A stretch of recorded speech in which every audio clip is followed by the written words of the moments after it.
Hello friend, मैं प्रभाकर कुमार आपके अपने यूट्यूब चैनल क्रैक एमपीसी में आपका स्वागत है। हम सब रियल नंबर वास्तविक संख्या पढ़ रहे थे, जिसमें से हम लोगों ने 6 पार्ट देख चुके थे। 6 पार्ट में हम लोग सिर्फ थ्योरी ही पढ़े थे। आज हम लोग चैप्टर देखेंगे एनसीईआरटी का चैप्टर नंबर 1, जिसमें से क्वेश्चन देखिए क्या है। पहला क्वेश्चन है यूक्लिड विभाजन एल्गोरिथम के प्रयोग से एचसीएफ ज्ञात करें। तो यूक्लिड विभाजन एल्गोरिथम पढ़ने से पहले हम सबको यूक्लिड विभाजन प्रमेय का पढ़ना पड़ेगा। यूक्लिड विभाजन प्रमेय का जो है हम सब पार्ट 6 में ऑलरेडी पढ़ चुके थे। आप सब जो पार्ट 6 वीडियो नहीं देखे हैं अभी जाके देख लीजिए, हम डिस्क्रिप्शन में दे देंगे। तो यूक्लिड विभाजन प्रमेय का क्या बताए थे, अगर किसी संख्या a को किसी संख्या b से भाग देते हैं तो भागफल कुछ ना कुछ आएगा, जिसे हम सब माने थे q। यहाँ कुछ ना कुछ आएगा और यहाँ नीचे क्या आएगा, शेषफल, जिसे हम सब किससे सूचित करते थे, r से। इस a को इस दोनों का गुणनफल प्लस शेषफल के रूप में लिख सकते हैं। तो a बराबर bq प्लस r। जैसे कोई संख्या 20 है, इसको आप 3 से भाग दीजिए, क्या हो जाएगा, 3 छक 18। यहाँ 2 बचेगा। इस 20 को आप क्या लिख सकते हैं, 3 गुना 6, इस दोनों का गुणनफल प्लस शेषफल, छोटी 18 प्लस 2 20। उसी तरह इस a को हम लिखेंगे इस दोनों का गुणनफल b गुना q और प्लस में r, जहाँ हम बताए थे कि r का जो मान होगा या तो 0 होगा या 0 से क्या होगा, बड़ा होगा।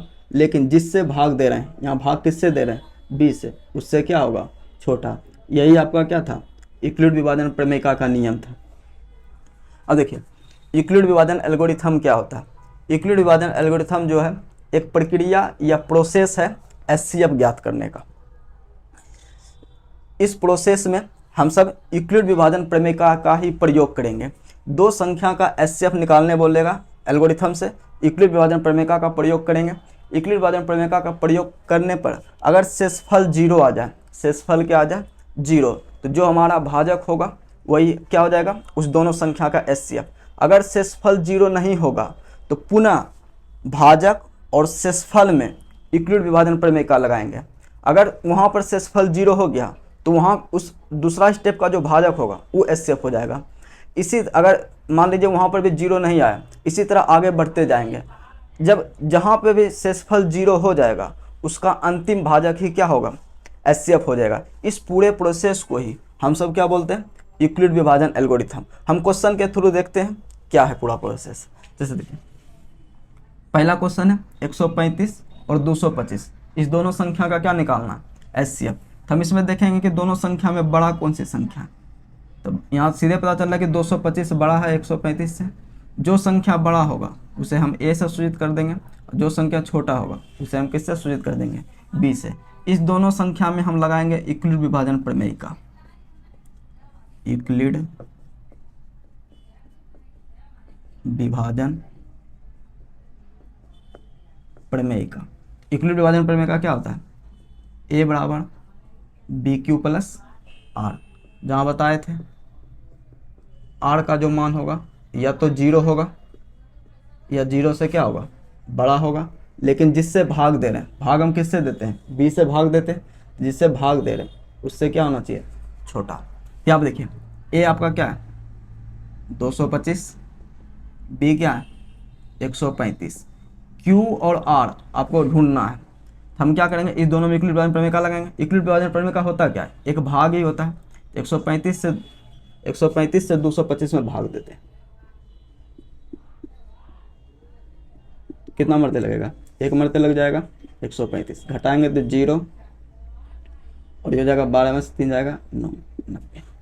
तो देखिए 225 को क्या लिख सकते हैं, 135 गुना 1, 135 गुना 1 प्लस r, शेषफल यहाँ कितना 90।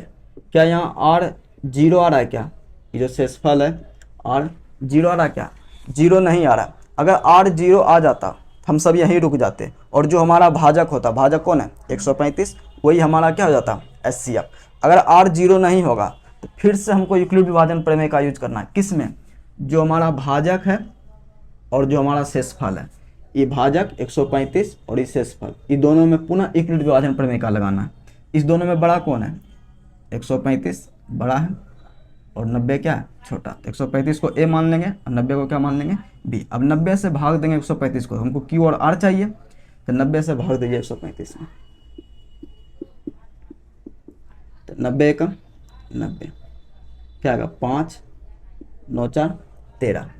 135 को हम सब क्या लिखेंगे, 90 गुना 1, अब प्लस में शेषफल कितना, 45। क्या यहाँ भी शेषफल 0 है क्या, यहाँ भी शेषफल 0 नहीं है। स्टेप और आगे बढ़ना पड़ेगा। इस बार भाजक कौन है, 90 और शेषफल कौन है, 45। इस दोनों में इक्वलिब्रियम विभाजन प्रमेय का लगाओ, 90 और 45 में इक्वलिब्रियम विभाजन प्रमेय का। तो 90 हमारा बड़ा है और 45 से भाग देंगे 90 में, 45 दूनी 90, शेषफल क्या आ गया, 0। तो 45 दूनी 90 और प्लस शेषफल 0। जैसा ही शेषफल 0 आएगा हम सब क्या कर देंगे, रुक जाएंगे। इस जितना स्टेप करेंगे इक्वलिब्रियम विभाजन का, जितना स्टेप करेंगे उसमें से सबसे अंतिम स्टेप का जो भाजक होगा, सबसे अंतिम स्टेप का जो भाजक होगा, यही हमारा भाजक है। भाजक को हम सब कैसे सूचित करते हैं, बी से। अंतिम स्टेप का जो भाजक या बी होगा वही हमारा इस दोनों संख्या का क्या हो जाएगा, HCF। तो HCF ऑफ 225 एंड 135 क्या हो जाएगा, 45 आंसर। देखिए दूसरा क्वेश्चन है 196 और 38,220, इस दोनों संख्या में कौन बड़ा है, 38,220 बड़ा 196 से। तो हम सब इसको क्या मान लेंगे, ए, और इसको क्या मान लेंगे, बी। अब इस दोनों संख्या में क्या लगाएंगे, यूक्लिड विभाजन प्रमेय का लगाएंगे। तो यहाँ लिख देंगे यूक्लिड विभाजन प्रमेय का से। यूक्लिड विभाजन प्रमेय का क्या होता है, ए बराबर बी क्यू प्लस आर, जहाँ आर जो होगा 0 होगा या 0 से बड़ा होगा और बी से क्या होगा, छोटा होगा। ए का मान क्या है, 38,220 और बी का मान क्या है, 196। हमको क्यू और आर चाहिए, 196 से इसमें भाग देंगे तो क्यू आर मिल जाएगा। तो भाग दीजिए 196 38,220, एक दाम लगेगा 196, 12 में से 6 जाएगा 6, 17 में से 9 जाएगा 8, 2 में से 1 जाएगा 1 की 2, कितना मरते लगेगा, 9 मरते लग जाएगा। 9 छक्के 54 के 4 बक्या 5, 9 9 81 5 86, 9 1 कम 9 9 9 8 17, 12 में से 4 जाएगा 8, ये 9, इस 7 में से 7 जाएगा खत्म, ये क्या आ जाएगा 0। कितना मरते लग जाएगा, 5 मरते लग जाएगा। 196 गुना 5 करेंगे तो कितना आ जाएगा, 980। शेषफल क्या आ गया, 0। तो 38,220 को हम क्या लिखेंगे, 196 गुना 195, इस दोनों का गुणनफल प्लस में शेषफल 0। जैसा ही शेषफल 0, देखो पहले स्टेप में शेषफल क्या आ गया, 0। हमको आगे नहीं बढ़ना है, जो भाजक होगा वही हमारा क्या हो जाएगा, HCF। तो लिख देंगे HCF ऑफ इस दोनों संख्या का 38,220 एंड 196 क्या हो जाएगा, 196 आंसर। देखिए तीसरा क्वेश्चन है, 2 क्वेश्चन बता चुके हैं, तीसरा क्वेश्चन आप सब बना लीजिएगा और कमेंट करके बताइएगा कि इसका आंसर क्या होगा। देखिए हम सबका सेकेंड क्वेश्चन है, बोला कि दर्शाइए कि कोई भी धनात्मक विषम पूर्णांक, क्या है, धनात्मक विषम पूर्णांक 6q + 1 या 6q + 3 या 6q + 5 के रूप का होता है, जहाँ q क्या है, पूर्णांक है। धनात्मक विषम पूर्णांक क्या होता है, धनात्मक विषम पूर्णांक जो होता है 1 3 5 7 ... मतलब विषम संख्या कोई हम सब क्या बोलते हैं, धनात्मक विषम पूर्णांक। तो हमको बोल रहा है कि जितना भी धनात्मक विषम पूर्णांक होगा ना वह इस रूप का होगा, या तो 6q + 1 के रूप का होगा, या 6q + 3 के रूप का होगा, या 6q + 5 के रूप का होगा। ये हमको दिखाना है, हम जो चीज़ दिखाना उसको मान लेते हैं। तो मान लेते हैं, माना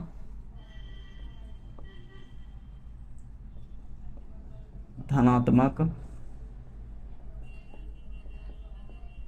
विषम पूर्णांक a है। मान लिए माना धनात्मक विषम पूर्णांक क्या है, a है। और आपको एक चीज़ और मानना पड़ेगा, और क्या मानना पड़ेगा, बी, क्योंकि आपको यूक्लिड विभाजन प्रमेय का लगाना है। क्या लगाना है, यूक्लिड विभाजन प्रमेय का। यूक्लिड विभाजन प्रमेय का क्या होता है, ए बराबर बी क्यू प्लस आर, जहाँ बताए थे कि आर जीरो या जीरो से बड़ा हो, जीरो होगा या जीरो से बड़ा होगा, और बी से क्या होगा, छोटा। तो देखिए बी क्या होता है, भाग देने वाला चीज़ होता है, मतलब भाजक होता है। तब भाजक हमको क्या मानना है, उस चीज़ को ध्यान से देखेंगे। तो जो चीज़ सिद्ध करने बोलेगा ना, वहाँ पे तुमको हिंट दिया रहेगा कि भाजक हमको क्या मानना है। तो देखिए 6q प्लस आर, मतलब यहाँ पे दिख रहा है B Q plus R, B Q plus R, B Q plus R, B Q plus R, मतलब बी के जगह क्या दिख रहा है, 6 दिख रहा है। इसी चीज़ को देख के हम सब बी मानेंगे। तो बी क्या मान लेंगे, 6, बी बराबर 6 मान लेंगे। अब यहाँ पे लगाएंगे यूक्लिड विभाजन प्रमेय का, यूक्लिड विभाजन प्रमेय का। यूक्लिड विभाजन प्रमेय का क्या होता है, ए बराबर बी क्यू प्लस आर, जहाँ बता चुके हैं आर का मान क्या होगा, जीरो होगा या जीरो से बड़ा होगा, लेकिन जिससे भाग दे रहे हैं, बी से भाग दे रहे हैं, तो बी से क्या होगा, छोटा होगा। देखिए ए बराबर बी को हम सब क्या माने हैं, 6, तो हो जाएगा 6q प्लस आर। अब यहाँ पे बताइए कि इस आर का मान क्या क्या हो सकता है, आर का संभावित मान क्या क्या हो सकता है। यहाँ लिख देंगे जहाँ आर का मान संभावित क्या क्या हो सकता है, 6 से भाग दे रहे हैं, यहाँ पे देखो आर का मान क्या होगा, जीरो होगा, लेकिन जिससे भाग दे रहे हैं उससे क्या होगा, छोटा। तो आर का मान 6 से हम भाग दे रहे हैं, तो आर का मान हो सकता है 0 हो सकता है, 1 हो सकता है, 2 हो सकता है, 3 हो सकता है, 4 हो सकता है, 5 हो सकता है, लेकिन 6 नहीं होगा, क्योंकि आर का मान हमेशा 6 से क्या होगा, छोटा होगा। अब ए का मान क्या क्या हो सकता है, हर एक केस में देख लेते हैं। लिखेंगे जब आर बराबर 0 ले रहे हैं, तो ए का मान क्या हो जाएगा, 6q, आर के जगह 0 रखेंगे, तो 6q प्लस 0, मतलब क्या आ जाएगा, 6q। अगर हम सब आर बराबर क्या ले लें, 1 ले लें, तो ए बराबर क्या हो जाएगा, 6q प्लस 1, आर के जगह 1 रख देंगे। आर बराबर हम सब 2 ले लें, तो ए बराबर क्या हो जाएगा, 6q प्लस 2, आर बराबर 3 ले लें, तो ए बराबर हो जाएगा 6q प्लस 3, आर बराबर 4 ले लें, ए बराबर 6q प्लस 4, आर बराबर 5, तो ए बराबर 6q प्लस 5। मतलब ए का यह 6 मान हो सकता है, ए का मान या तो 6q हो सकता है, या तो 6q प्लस 1 हो सकता है, या तो 6q प्लस 2 हो सकता है, 6q प्लस 3 हो सकता है, 6q प्लस 4, 6q प्लस 5, ए का ये 6 मान हो सकता है। लेकिन हमको क्या बोल रहा है, और ए हम क्या माने, धनात्मक विषम पूर्णांक माने, ये क्या माने, धनात्मक विषम पूर्णांक, और बोल रहा है कि धनात्मक विषम पूर्णांक सिर्फ इसी रूप का होगा, 6q प्लस 1, 6q प्लस 3 और 6q प्लस 5 के रूप का होगा। मतलब कहीं ना कहीं ई कटेगा, 6q, 6q plus 2, 6q plus 4, ये ए का मान नहीं होगा। तो देखते हैं 6q को हम क्या लिख सकते हैं, हम लिख सकते हैं 2 इंटू 3q। क्या इसमें हम 2 कॉमन ले सकते हैं, क्या नहीं ले सकते, इसमें 2 कॉमन ले सकते हैं, ले सकते हैं।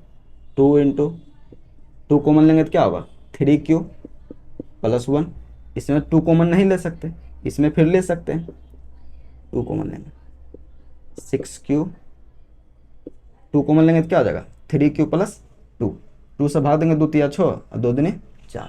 अब यहाँ पे देखो ये तीनों क्या है, 6q, 6q plus 2, 6q plus 4, तीनों क्या है, 2 का मल्टीपल है, मतलब इसमें भी 2 है, इसमें भी 2 है, इसमें भी 2 है।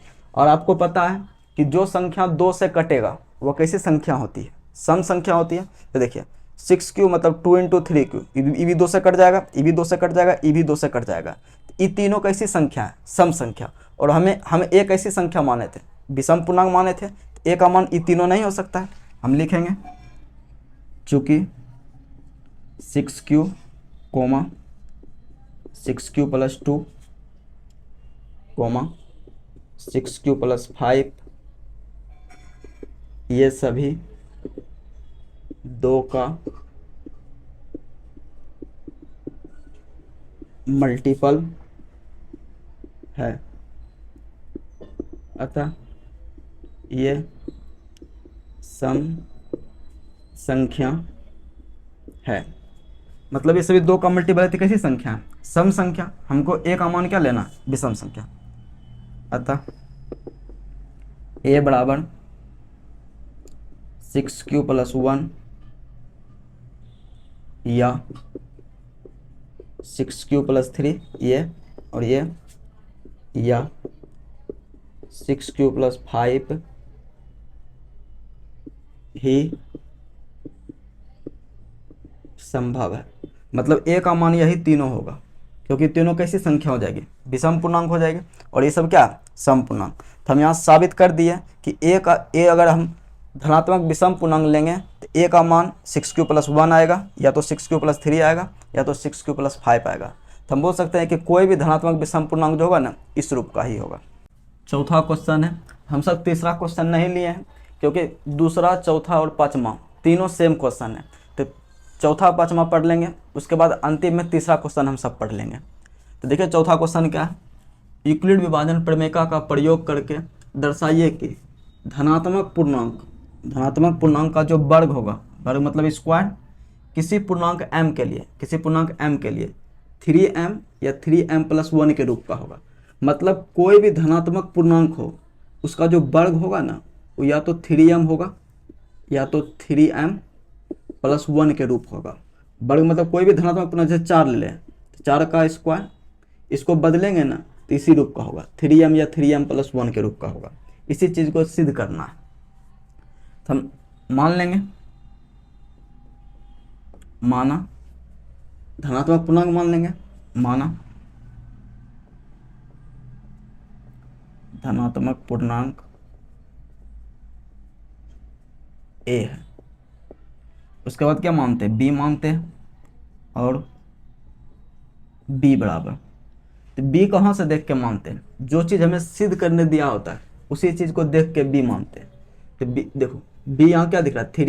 3 मतलब BQ + R, यहाँ 3m को लिख सकते हैं 3m + 0, तो BQ + R। तो b यहाँ क्या दिख रहा है? 3, तो b बराबर क्या हो जाएगा? 3। अब क्या यूज करेंगे? यूक्लिड विभाजन प्रमेय का, यूक्लिड विभाजन प्रमेय का। यूक्लिड विभाजन प्रमेय का क्या होता है? a बराबर BQ + R, जहाँ R का मान जो होगा 0 होगा या 0 से बड़ा होगा, लेकिन b से क्या होगा? छोटा। तो हो जाएगा a बराबर, b का मान क्या है? 3q + R। अब बताइएगा R का मान क्या क्या हो सकता है? किससे भाग दे रहे हैं? 3 से भाग दे रहे हैं, b से भाग देते हैं, तो जिससे भाग दे रहे हैं उससे छोटा होगा। R का मान 0 होगा, 1 होगा, 2 होगा। क्या 3 होगा? क्या नहीं, 3 से छोटा होगा, क्योंकि 3 से भाग देंगे। अब हर एक केस ले लेते हैं। जब R बराबर 0, तो a का मान क्या हो जाएगा? 3q, 0 करेंगे तो 0, R की जगह 0 रखेंगे तो 3q + 0 हो जाएगा, a बराबर 3q। लेकिन हमने क्या बोल रहा है? धनात्मक पूर्णांक का वर्ग। a हम क्या माने? धनात्मक पूर्णांक, इसका वर्ग निकालना पड़ेगा। तो वर्ग करने के लिए क्या करना पड़ेगा? दोनों तरफ स्क्वायर कर दो, a का स्क्वायर, a², 3q का स्क्वायर, ये हो जाएगा 9q²। बोल रहा है कि धनात्मक पूर्णांक का जो वर्ग होगा ना, वो किस रूप का होगा? या तो 3m रूप का होगा या 3m + 1 रूप का होगा। मतलब 9q² को आपको किस रूप में बदलना है? 3m या 3m + 1 के रूप में बदलना। तो हम इसे नहीं लिख सकते हैं 3 × 3q², क्योंकि 3 3 9 9 गुना q², 9q²। देखिए 3 हमें किस रूप में लाना है? 3m के रूप में। इसके जगह हम क्या मान लेंगे?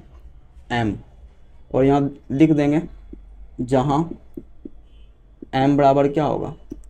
3q²। क्यों? m क्या है? पूर्णांक है। m क्या है? पूर्णांक, मतलब इंटीजर है। तो देखिए q भी इंटीजर इंटीजर का स्क्वायर इंटीजर और 3 भी इंटीजर, इंटीजर गुना इंटीजर इंटीजर, मतलब ये भी क्या है इंटीजर, ये भी इंटीजर। तो m को हम 3q² लिख सकते हैं। m को क्या लिख सकते हैं 3q², क्योंकि इंटीजर एक दूसरे इंटीजर के बराबर हो सकता है। m बराबर 3q²। तो देखिए ये धनात्मक पूर्णांक था, धनात्मक पूर्णांक का जो वर्ग है वो किस रूप का है 3m रूप का है। अब अगला केस ले लेते हैं, जब r बराबर क्या हो 1, तो a बराबर क्या हो जाएगा 3q, r की जगह क्या रख देंगे 1। हमें क्या निकालना है, इसका वर्ग दिखाना है, a का वर्ग दिखाना है 3m या 3m+1 के रूप का। a का वर्ग करो a², इसका वर्ग करेंगे तो क्या हो जाएगा 3q+1 का होल स्क्वायर। ये किस पे a+b के होल स्क्वायर पे। अब जानते होंगे a+b के होल स्क्वायर क्या होता है a² + b² a² + 2ab + b²।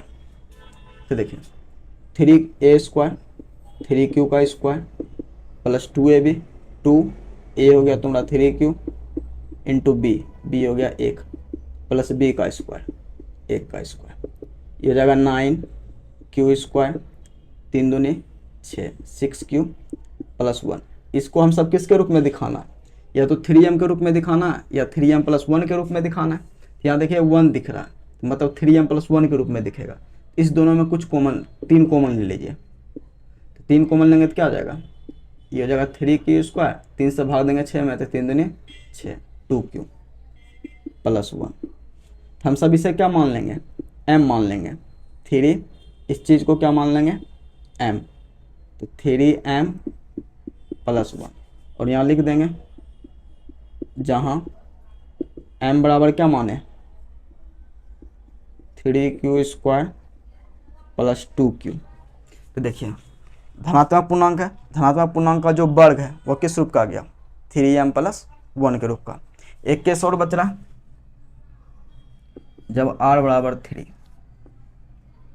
r बराबर 3 नहीं कितना है 2, r बराबर 2, a बराबर क्या हो जाएगा 3q + 2, 3q r की जगह 2 रखेंगे तो 3q + 2। हमें इसका स्क्वायर निकालना है, a², 3q + 2 का स्क्वायर निकालेंगे, 3q + 2 का स्क्वायर क्या हो जाएगा a + b के होल स्क्वायर, a², 3 का स्क्वायर 9q², 3q का स्क्वायर 9q² + 2ab, 2a की जगह क्या है 3q इंटू b की जगह क्या है 2 प्लस b की जगह क्या है 2, 2 का स्क्वायर, ये हो जाएगा 9q², 2 तिया 6, 6 दूनी 12q + 4। तो देखिए इसको हमको किसके रूप में बदलना है 3m या 3m+1 के रूप का। तो हम इसे एक और स्टेप लिख लेते हैं, 9q² + 12q, 4 को हम सब लिख सकते हैं 3 + 1। अब इसमें से 3 कॉमन ले लीजिए, ये क्या हो जाएगा 3q², 3 से भाग देंगे 12 में, 3 चौके 12, 4q 3 से भाग देंगे 3 में, 3 एकम 3 + 1। और इसको हम सब क्या मान लेंगे m मान लेंगे, तो हो जाएगा 3m + 1, यहाँ लिख देंगे जहाँ m बराबर, m किसको माने 3q² + 4q + 1 को m माने। तो देखिए धनात्मक पूर्णांक का जो वर्ग है या तो 3m है या तो 3m+1, 3m+1 के रूप में। अतः हम लिख सकते हैं, अतः किसी भी धनात्मक पूर्णांक का वर्ग 3m या 3m+1 के रूप का होगा।